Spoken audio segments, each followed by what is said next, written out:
Welcome, everybody. You might be listening live on 11:50 a.m. KKNW in the Seattle area, or perhaps you're watching live on Transformation Talk Radio on Facebook or Christine Upchurch professional page on Facebook.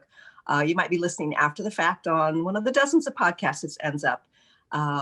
Whenever and wherever you're joining us from, we're very grateful to have you here. And I think you're going to be grateful as well. And my cat Indy just made some sounds, so I think she's grateful that you're here as well. I'm looking forward to our conversation today with a guest who I will introduce in a minute. It's very interesting because she was mentored by one of the most high-profile, famous CEOs ever. And she's moved on to share her wisdom that she got from that with others. And I'll tell you a little bit more about that and let her tell you about that. But first, I want to say hello to Benny Mathers at KKNW. Hi, Benny. Hi, Christine. Hope you're having a glorious day. Yeah, it's nice. I'm hoping for some sunshine, but I looked at the 10-day forecast here and it's not so looking so great for the Seattle area. Well, your smile can part those clouds. So you think about that one. Oh, thank you, Benny. And good morning, Olivia. Good morning, Christine. Nice to have you here. And I know you're suffering through the rain as well. You know, we're getting a little sunshine up here right now, but I don't trust it to last very long. So, well, you know, I used to love it when I traveled around the world to teach because, you know, you get up above the clouds, you get sunshine into the airplane. You know, that was. Yeah. But I miss that, and I'm hoping that we can get back to that normal sometime soon. I'm really happy to have our guest here today. Her name is Naz Beheshti, and she's the author of Pause, Breathe, Choose, Becoming the CEO of Your Well-Being. She's an executive wellness coach, a speaker, Forbes contributor, and CEO founder of Naz. I love that. A corporate wellness company improving leadership effectiveness, employee engagement and well-being, company culture, and business outcomes. Clients include Nike, JP Morgan, Chase, Omega Institute, UCSF, Columbia University, and Stanford. She also co-founded Rise to Shine, a nonprofit organization helping to alleviate the suffering of young children in Haiti. She lives in New York City with her husband. I'd like to welcome our guest today, Naz Beheshti. Hi, Naz. Hi, Christine. I hope I'm pronouncing your name right. Oh, you pronounced it perfectly. Thank you. So I think it's really fascinating where you got your start. Can you share with our listeners about your experience with this very well-known CEO and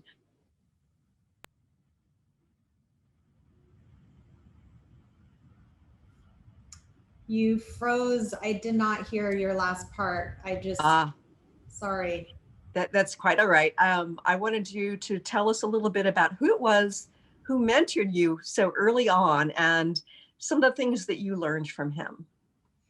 So my first boss, a mentor, as you mentioned, it was Steve Jobs, and it was my first job out of college working at Apple as his executive assistant.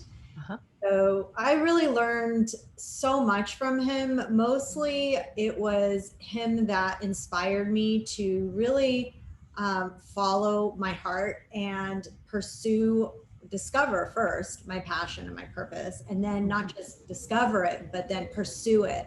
And I feel so fortunate and grateful to have found and pursued my passion and purpose and really live it every day, because oftentimes people find or are able to understand and know what their passion purpose is, but they don't pursue it. They don't do anything about it. But Steve truly gave me the courage to follow my heart and intuition and start my own company in a nascent market, and really think outside the box to be able to start my own company, Naz. So this sounds a little counterintuitive. You're working for somebody who probably really appreciates the job you're doing, and yet he's mentoring you to move on. Can you tell us a little bit about that? You know, we have a certain perspective on Steve Jobs based on what we hear in the public eye, but you had personal interaction with him. Tell us a little bit about why he was supporting you and moving forward.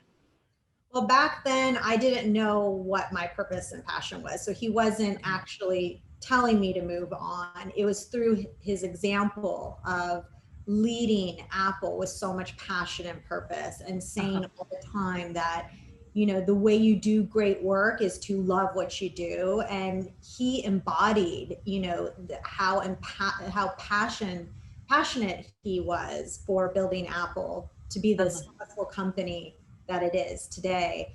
And he also taught me that being well goes hand in hand with doing well, because he really prioritized his self-care and invested in his well-being. So in order to be well or do well, you need to be well. And that is a really important lesson that he taught me.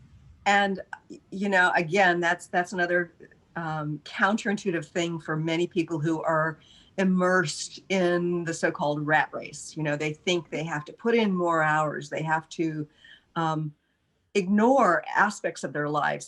Many people's perspective on how you succeed, you put in really long hours. You kind of devote your myopic focus to your career at the expense of the balance in your life. But you're saying that what you learned based on Steve Jobs, as well as what you've learned and teach now as a coach, is that it's really important to have the balance. Why is that? Well, because if we're just focused on our career and working so hard and such long hours and letting our self-care go by the wayside, what is giving you energy and clear mind to make good decisions, the energy to perform at your best? What is giving you that, you know, energy to thrive and be at your best if you're not taking care of yourself? So in order to have high performance, you need to take care of yourself. You need to, you know, sleep at least 7 to 8 hours a day, eat healthily to energize you and nourish yourself, exercise. I always encourage a meditation practice, some sort of mindfulness practice, to be mindful, clear-headed, grounded, and centered, along with having strong relationships and having time for yourself and away from work, and really just being able to show up as your best self in all areas of your life, not just work. So you consult with some of the big corporations in our country, and you're talking about mindfulness, which I find fascinating. Can you share with our listeners a little bit about what mindfulness has to do with business? Well, it's funny, when I started my business about almost a decade ago, mindfulness was not as mainstream, and people were still not used to understanding or experiencing the value that mindfulness practice can bring to work and to life. Now it's more mainstream in that people understand that when you're mindful and put some time aside throughout the day, preferably first thing in the morning, if you can, to really ground yourself and center yourself, you're able to hit the ground running and be more productive and be more like level-headed, clear-minded. I know my mindfulness practice has completely transformed my life in that I'm less reactive. I see solutions to problems much easier. I make better decisions because I'm more mindful of it. It's like woken me up out of autopilot. So that also helps in decision making and just work in general. And it also has a whole host of benefits for your health and your well-being. And so all of that helps you perform better at work. Yeah. And I think about, examples. For instance, if I'm in a working relationship with somebody and they say something that triggers me, and they're trying to contribute something, but they're triggering me. If I'm aware that I'm getting triggered, then I can kind of detach from that and then hear from more of the observer perspective what it is they're offering. And so I can imagine that mindfulness is helpful for taking positive criticism,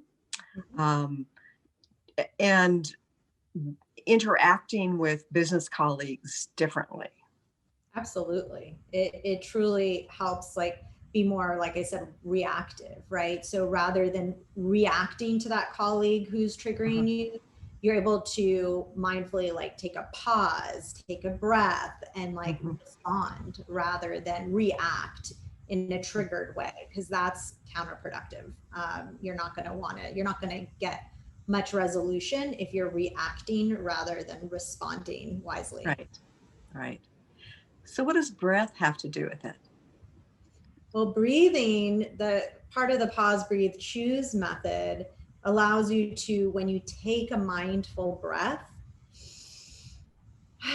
it just feels so good, and you relax instantly, and you re-engage with the present moment when you're breathing mindfully. I mean, we're breathing all day and night, but most of the time unconsciously. It's just keeping us alive.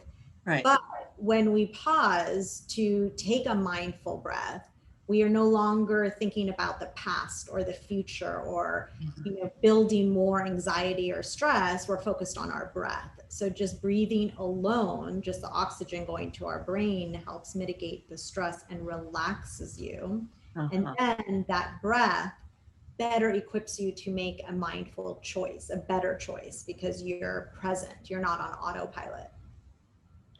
So do you find that when people become more mindful that it causes big shifts, that they either are welcoming immediately, or perhaps they're finding themselves having to make choices that they're afraid of? Either way, I find that's a positive, because if you want to make a choice, if you're kind of forced or want to make a choice that you're afraid of, that promotes evolution and growth. So, facing those fears is actually, to me, a positive thing. And so either way, I actually have not found a reason not to be mindful or have a mindfulness practice that would not benefit you. But if I welcome anyone who does, because I'm always curious about that, but I truly only see benefits to that.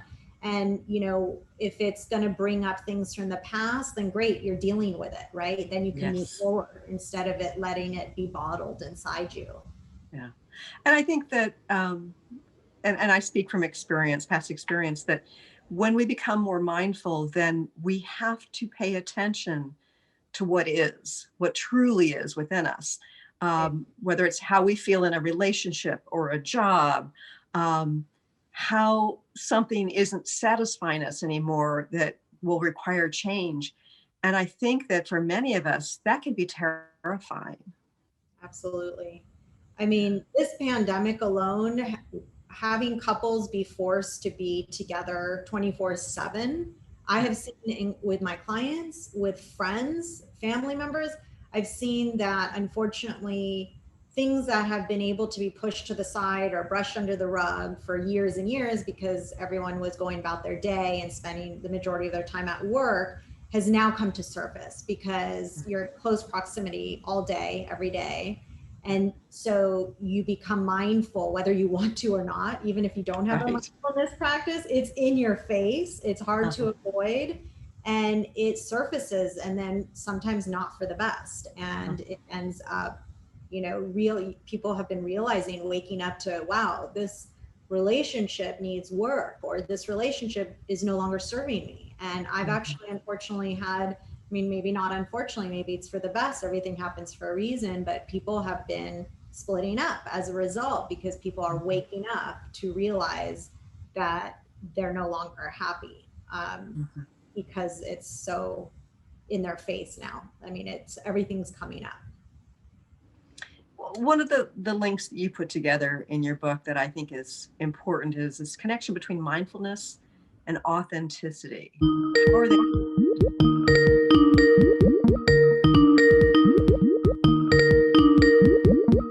Not sure what, that wasn't me.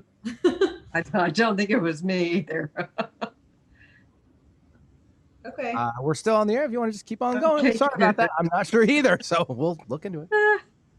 So what's the connection between mindfulness and authenticity? Well, when we have a mindfulness practice and when we take mindfulness into our day and carry it with us, we're able to access our authentic self, because there's no more like filters, there's no more like autopilot. We are truly accessing our deepest, truest self. And so in my experience, mindfulness is really the key to discovering your authentic self, because all that chatter and all that chaos above that is kind of on the surface in our mind quiets down. And then the mind, when you're mindful, your heart and your mind are aligned. And so, and I feel like your true self and essence is in your heart. And so then you're able to hear your heart and respond to your heart in alignment with your mind. They're aligned rather than just living out here in kind of the chaos. You drop into your authentic self. Yeah, I love that. So you talk a lot about stress, and you were talking about it here in this conversation. What are the different types of stress, and is all stress bad? No, absolutely not. There is one type of stress. There's three types of stress. I use an ACE acronym. A is for acute stress, which is a short-term necessary stress, which is also often referred to as a fight or flight response. It's a necessary short-term stress. There is chronic stress, which that is the most terrible stress. It's a long-term stress, about greater than 6 months, where you feel hopeless and helpless and have unresolved issues. And that is continuous and can be really a killer stress and is linked to a lot of disease. And then the good stress is eustress. And eustress gives you energy to, thrive in like situations where you're doing, for example, a competitive challenge, or like you're about to go on stage and speak, for example, and you might be really nervous, but you switch that nerves to excitement, and that's like a good stress because you get excited, and it's like that energy that kind of keeps you going through a good challenge, or like, it's short term, and it's a positive stress that gives you energy. And I had never heard that word before, and for our viewers and listeners, it's EUSTRESS. Right. Yeah, I had to look it up in the dictionary, but that makes perfect sense, because there are situations where if you are feeling stressed, you feel it in maybe your palms are sweating, and you feel a little tightening in the throat, heart may be racing, and yet you're about to do something really great, go out on a date, get up on stage, whatever it is that has you excited, that feels stressful, but it is a positive stress. It is. So with chronic stress, what are some of the tools we can use in order to be beyond mindfulness to mitigate that? Well, so it's also a lot of stress starts with our mindset. So it's really about our perception of like a demand or event. It's not the actual demand or event that's stressful. It's how we perceive it. Right. So that's why I love pause, breathe, choose, because we could choose to kind of toggle between acute stress and eustress, which are the two, positive stresses, then necessary and positive stress, and avoid the trap or pit of chronic stress, which really, like I mentioned, is, a longer term stress over 6 months. And really how it's characterized is feeling helpless and hopeless, and having unresolved issues. So the way you can mitigate that is to choose to resolve those issues in whatever way that, you can, rather than being in a disempowered state of just saying, this is my situation, I can't do anything about it. Even if you can't physically do something about it and it is what it is, and you can't change the situation, you could change your mindset around it so that killer chronic stress doesn't intoxicate you, because it's very So again, it goes back to your perception and mindset. So it's about, acing stress using the ACE method. And that's three steps. Acing stress using the ACE method starts with action. First it's identifying what type of stress it is. Uh-huh. It starts with awareness of that type of stress between the three steps. And then it's ACE is for change, making that change. The C stands for change, changing that mindset from a disempowered mindset to a more empowering mindset. And then the E would stand for taking empowered action to shift either the mindset or your situation or environment, whatever the case is. Right. But you're able to ACE stress through awareness, change, and empowered action. Yeah, love that. Love that. You were talking a minute ago about how toxic chronic stress is. Right. In what way is it toxic? Well, for one, the cortisol levels are toxic. The hormone in your body that produces stress is cortisol, and having too much of that could actually promote dis-ease in your body. And so the 5 leading causes of death in the US are linked to chronic stress. So you don't. Wow. The top 5 are linked to chronic stress. That's why managing stress and building resilience is so critical. And most of my workshops for corporate wellness are all about just that, stress management and resilience building. It really is a killer, what I call a killer stress. Okay, so I know that you teach this within the context of corporations. I can see how it helps the individual, right? To lead a more balanced life, to be more mindful, to align with authenticity, to reduce stress. How can it help the organization? In so many ways, because well-being and success are intricately connected. So well-being drives success. And if I had a one-liner to say what Steve taught me is that well-being drives success. He embodied it, he proved it. I mean, he was evident of that. And so when employees are happy and healthy, they are more engaged and motivated. They naturally have greater job satisfaction and a sense of purpose and intrinsic motivation, which drives high performance. And on the flip side, the employer benefits because they benefit from improved productivity and employee engagement and employee well-being, which in turn helps with company culture, making it a stronger company culture and community. So it's really a win-win for the employee and the employer. That makes sense. We're going to go to a quick break, but stay tuned for more, folks, with Naz Beheshti.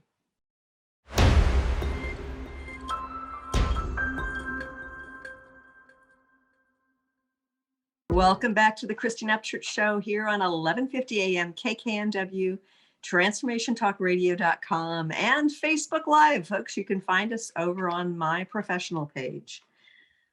Okay, I'm talking to Naz Beheshti, and she's the author of Pause, Breathe, Choose. Become the CEO of your well-being.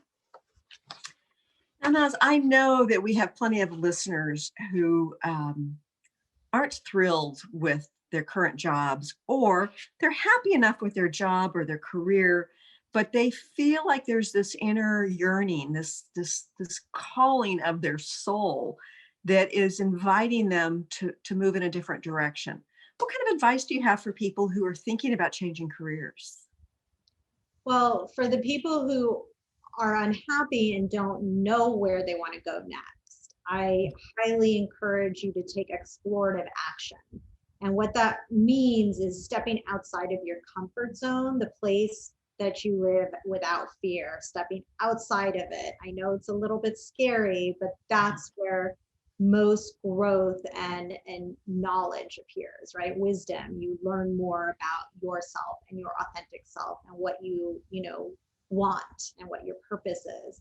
So taking explorative action would be one way to learn, and this could be anything from learning something new, finding like a new hobby, or learning a new language, or taking a path less traveled. Like if you go on regular walks and you follow a certain path, and go a different route. You never know what you're going to run into or who you're going to run Right. into. Just And Joe Dispenza, Dr. Joe Dispenza talks about how if you do things differently than your normal routine, it creates new neural pathways in the brain, which of course can have its effect on not only how you perceive the world, but what it is you manifest from the world. exactly. And also sometimes we just get too comfortable in our regular routines, and Yeah. that can become stagnant, right? And so we want new experiences, especially if we want to change our jobs or our career path. Like, this is a good way to kind of test the waters and just start small by trying new small things out that is different, instead of like changing everything all at once. Right. And for the people who know the direction they want to go and they just are comfortable, I was there. I was working in a pharmaceutical company, cush job, great benefits, great pay. They called it the golden handcuffs. Like, I was handcuffed, and Right. you know, but I was unfulfilled. It was great in the beginning, but then I was unfulfilled. I wanted to pursue then my passion and purpose, and it was scary to just like leave something so comfortable to start something from scratch on my own, Right. not knowing how it's going to go. But I would say, feel the fear and do it anyway. Feel the fear and do it anyway, because I did. I felt the fear. It was not easy. I'm not going to lie and say, just do it and it'll be great. No, it is scary. But would you rather be in a position that is not fulfilling and not meaningful, or be a little bit scared, jump over that, hoop, like just get over that fear and get to the other side where the opportunity and potential of being more fulfilled is waiting right there for you? I think that on some level, I think people crave change. I think that most people delude themselves into thinking that they want things to stay the same because that's comfortable. What are the indications that what we view as comfort is really stagnation? When there isn't any more joy and meaning in your actions and in your experiences, that would be a very good indicator. If it becomes dull and you're bored and you don't find yourself smiling or laughing or have this like energy and engagement in you, like, are you engaged in your daily to-dos and work? Right. Or are you disengaged? Are you happy? But comfort does bring a sense of happiness to some people because they're scared to go outside of that, right? Because they don't know what's on the other side. I mean, this is why the pandemic has been so stressful, because people don't know what's on the other side or what's gonna happen to them, their family, their loved ones, their finances, everything. They work the economy. So the thing is that you just have to take the chance and weigh out your options. What's better, like here where you're not so happy, or the potential to be happy? And and one thing I do want to preface is, like, there's no guarantee that the grass is always greener on the other side. Right. However, will you feel at the end, later, will you have regrets for not trying? And just because the grass is not greener on the other side doesn't mean you can't find another route. Like, maybe that's not the right path, but maybe that will lead you to the right path. So in my professional experience, my route was pretty messy and like all over the place. I didn't go just like from Steve Jobs to my passion and purpose. No, I worked in many companies for a decade and learned so much in each stop. And in hindsight, when I look back and connect the dots, all of it served a purpose and it helped me get to where I am. So maybe that next stop, even though it's not your final destination or purpose, is going to help you get to where you want to be. I think that we will get information regardless of whether the choice we make lead us to what we really want or not. So it's almost like you never get that information or have the potential for that expansion and joy if you don't take the opportunity. I'm always saying that it's the missed opportunities that we end up regretting. Exactly. And that is the exact reason why I left my job, because I did not want to regret not trying to start my own business and pursue my passion and purpose, because I was too comfortable, or I was scared to do it, to try. That would have been my biggest regret, and I'd rather not have regrets. Okay, so you're doing this coaching, you're teaching workshops. What inspired you to write the book? Well, so for so long, I had clients always asking me if I had a book, or that they wanted my tools and strategies in a book format so that they can, look at something and have something in between our sessions. I never did. I never thought I'd be a writer. I just didn't have time. But one night, I remember so vividly, on February 14th, 2014, Steve Jobs appeared in my dream. This is after he'd passed away, right? Yes, this was a few years after he had passed away. And I am known for having vivid dreams. I'm a vivid dreamer, but in my dreams, I never see faces of people. I know who they are, but I don't see their face vividly, like I can remember it vividly. However, only in my entire life that I could remember, I've only seen faces 3 times in my dreams.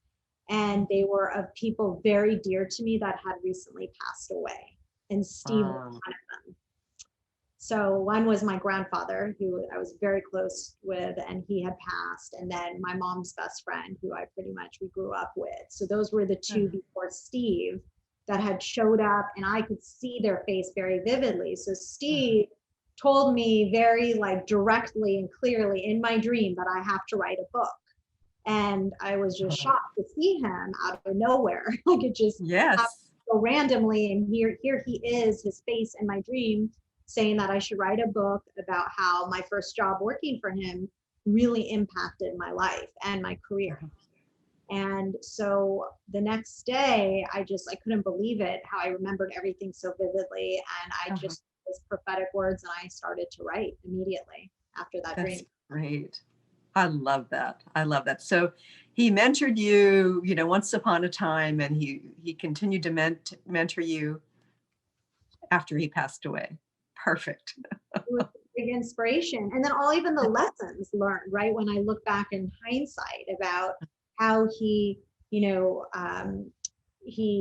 prioritized his well-being, how he was just so, passionate about his work, and he thought outside the box. Like I love that campaign, right? Outside the box. I mean, I'm always trying to do that myself. And that's what I did when I started Prana Naz, because corporate wellness companies were not, common back in 2010, 11, so I really I created my own business in a very nascent market. And that to me was very courageous and creative, because people were, advising me otherwise, like, you're leaving the corporate world, you have a great job with great benefits and this and that, do what? Like, you don't know if that's going to work. And I said, but I'd rather try than be unfulfilled doing something with a great paycheck that's, not going to fulfill my soul. I want to serve people in a different way. So I did it. And I really felt like Steve was, he was a big influence, whether he was there physically, but he embodied that. And when I worked for him, and I got to see it up close and personally, so I try to take that with me, and I did when I started Prana Naz. I have to mention that I'm doing this Zoom, Facebook Live radio show from my iPhone, and I think about how much phones have shifted over the last 15 years, 20 years. It's amazing what phones can do now. It's absolutely amazing. And I know that he had a lot of wonderful people working for him and with him on these projects. What was it about how he approached his job that allowed something to, something so creative and so groundbreaking to get created? I really have to say that his attention to detail and his well-being and his vision was all, together, the combination of those. Because again, he meditated daily. Meditation clears Did he? your mind and allows promotes creativity. I mean, he was a genius already and creative and innovative, but that his meditation practice, I'm sure helped that. He had time for himself. He had, healthy relationships with his family, like strong relationships, like he really approached his well-being holistically. So he was very laser focused at work. So, and he loved what he did, right? So loving what you do, as he says, allows you to do great work. So all of that combined, he wasn't one of those. I mean, I work with a lot of executives who just they just care about their work and working really long hours and using their lack of sleep as a badge of honor. I only need 4 or 5 hours of sleep, this and that.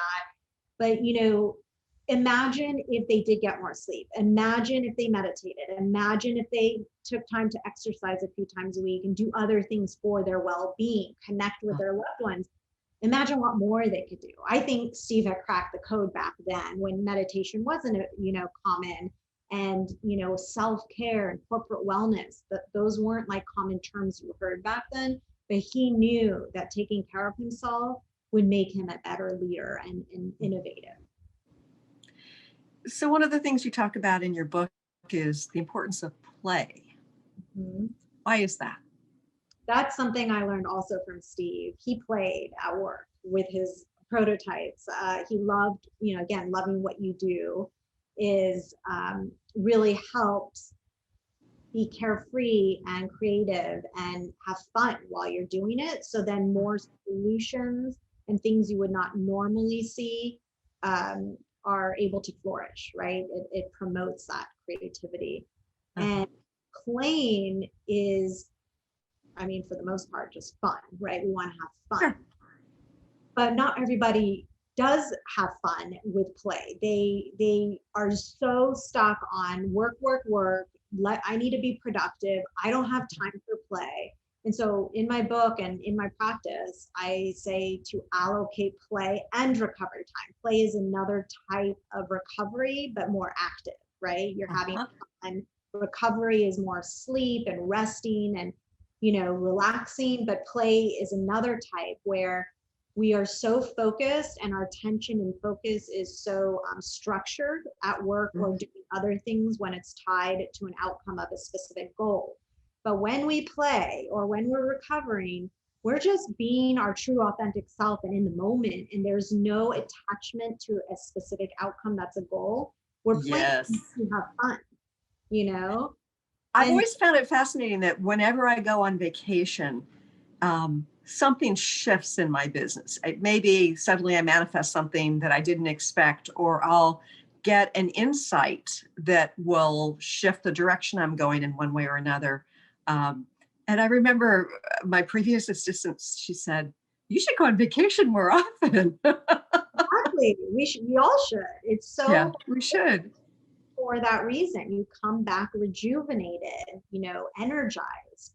If we're not taking that time to rejuvenate, I mean, just sleeping every night is a way to reboot every cell in your body, your brain, your mind and your body, so that you can wake up with a kind of a clean slate, hit the ground running, have the energy to do so. But when people are saying, "Oh, I only need 4 or 5 hours of sleep," and not fully recovering every night, it starts taking a toll on your body. Now, I know some people they literally need less sleep, but when those people who need a bit more sleep, but they're running on less sleep, are trying to function long term, they're gonna hit burnout. I mean, I've seen it all the time. I've had clients who pass out from adrenal fatigue in the middle of meetings and have to be rushed to the hospital. Wow. Yeah. Oh my goodness. And in Japan, there's a word for it called karoshi, which is death by overwork. They have coined a term that's really horrific in my mind. It's very sad. A word for death by overwork. That's how common it is in Japan. Yeah. I worked over there for a month, and it was very fascinating to interact with people from that culture. That they're just so into perfectionism. For instance, people, like I would have clients who would say, that they don't speak any English, and then they'd have an experience that they were really excited about, and then they start speaking English because they were so excited they wanted to communicate it to. And I'm thinking, oh my goodness, they speak English really well, and yet they didn't feel comfortable. If they didn't have that experience, they wouldn't have spoken to me in English because they were so concerned about getting it wrong.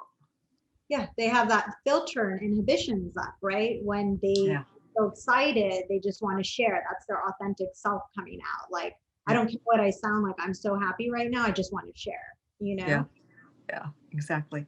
What is prana, Naz? Well, prana, besides a combination of prana and Naz. Yeah.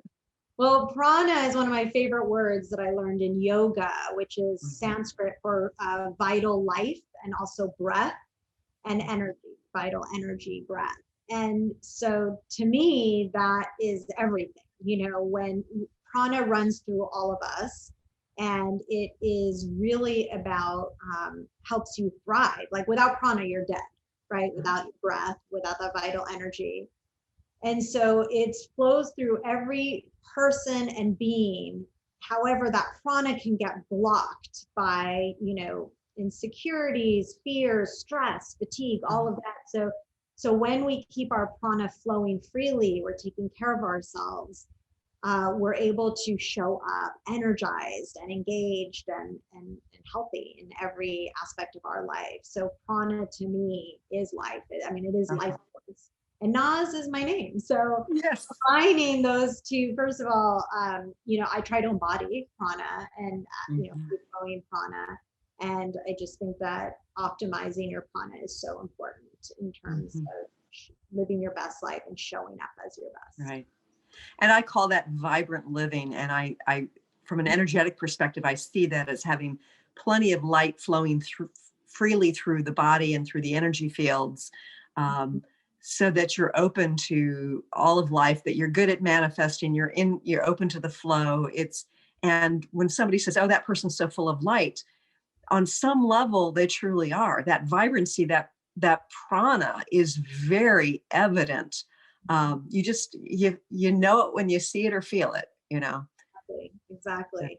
Full of life and light. So before we go any further, I want to make sure our listeners and viewers know how they can connect with you and what it is you offer.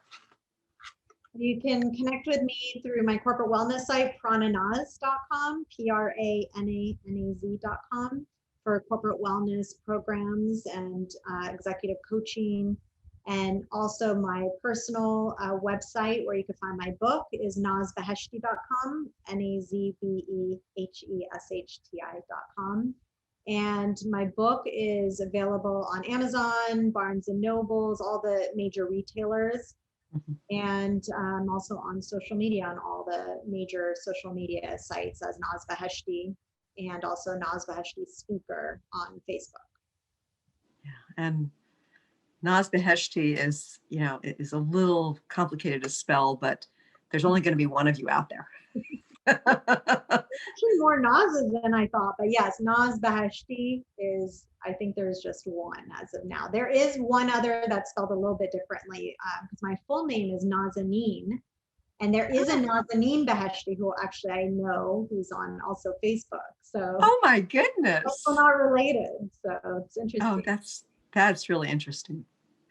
So if we're going to be living fully with plenty of prana, what are some of the things we should do on a daily basis in order to achieve that?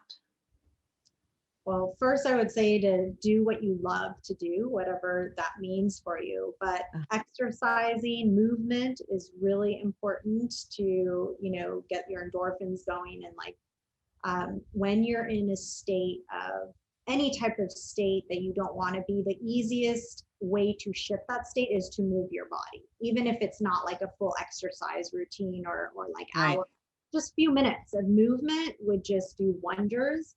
So moving your body, I highly, highly recommend a mindfulness practice, whatever, type of meditation or a walking, mindfulness practice. Some people enjoy running, any type of mindfulness practice that makes you present and you're just really focused on the moment, whether it's your breath, your movement, a thought, a mantra. Right. And then I also would encourage you to do mindful self check-ins, which I love to do, which is just periodically through the day, check in with yourself and just ask yourself a bunch of rapid fire questions like, am I breathing? Am I thirsty? I keep this big glass of water on my desk. I'm always drinking water. How's my posture? Am I hunched over? Am I sitting up straight? What am I thinking? What am I feeling? And just like checking in to all your senses so that you're fully aware of your state, your current state. And then your subjective state allows you to then move forward and make a better choice if you want, or just makes you aware of how you are, and you could track that throughout the day. I've got a friend who's got an app that sort of goes off randomly every hour that she takes as a cue to breathe deeply. So, there are ways that we can play with our technology in order to remind us to do these things. Yeah, there's an app. There's a Apple Watch that tells you to like get up and move. There's so many notifications you can get to do that, and I highly encourage that, because if not, you can get stuck kind of in whatever you're doing, and so much time can go by. You're not even aware of your breath, if you're thirsty, if you're hungry, anything, because you're just so focused on the task at hand. And then lastly, I mean, there's so many. I have over 80 in my book, but I'm just picking out the things that I do every day. Is have a morning routine. So have some time, if you can, first thing in the morning for yourself to do whatever that is that makes you happy and feel good. And so for me, I use the RPM method, which is rise, pee, meditate, followed by movement.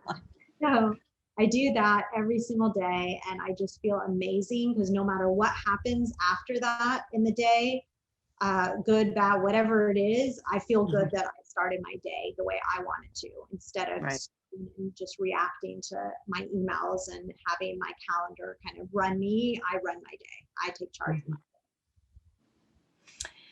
Do you have a 1 minute final message for our viewers and listeners today? It would be really to pause, take a deep breath, and choose something that makes you really happy, that you want to do, that you haven't been doing because you haven't had time or you just haven't gotten to it, and start doing that. And put it in your calendar, block off the time, and start with one small thing that you want to incorporate that is for your own self-care, and commit to that one thing daily or every other day, whatever works for your schedule, but just do it. That is the first step, is to pause, breathe, choose that one thing. And then from there you can build, and there's over 80 in my book that you can choose from, and really just take charge of your life and promote yourself to become the CEO of your well-being. That's great. Naz, I want to thank you for sharing your message here today, and for inspiring our listeners and viewers. Thank you. Thank you so much for having me, Christine. I really enjoyed our conversation. Yeah, and I want to thank all of our listeners and viewers for joining us here today, and I look forward to talking to you again soon. Thanks so much for tuning in today. If you'd like to empower yourself to step further into your vibration of change, please visit my website at christineupchurch.com, where you can learn more about my insights, upcoming events, and private sessions.